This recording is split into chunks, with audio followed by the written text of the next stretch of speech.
Measuring distance. One of the methods regularly used for measuring distance is the time it takes to cover a given distance.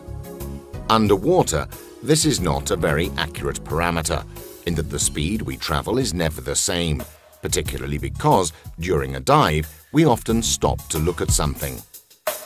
You should also know that a diver usually moves about half a meter, 1.5 feet, a second, finning at a normal rate. Another way of measuring distance is by referring to the fall of pressure in the cylinder. In this case, the speed is linked to the diver's respiratory rate.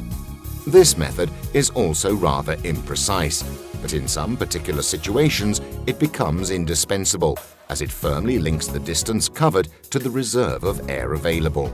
An example is the application of the rule of thirds: a third of the air for going, a third for coming back, a third for the reserve.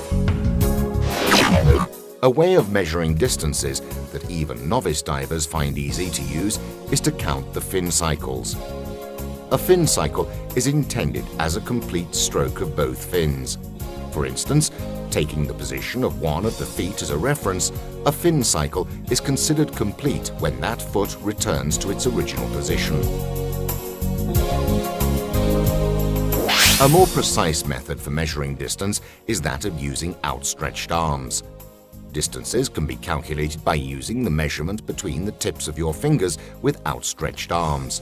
This method is precise but of little use when measuring long distances, as the diver would have to move very slowly and always stay in contact with the sea floor. Clearly, the most precise method is that of using a line, preferably wound onto a reel with lengths marked on it. However, this method also means that you have to return to the starting point to recover the line, so it is only useful when measuring distances along a reciprocal course.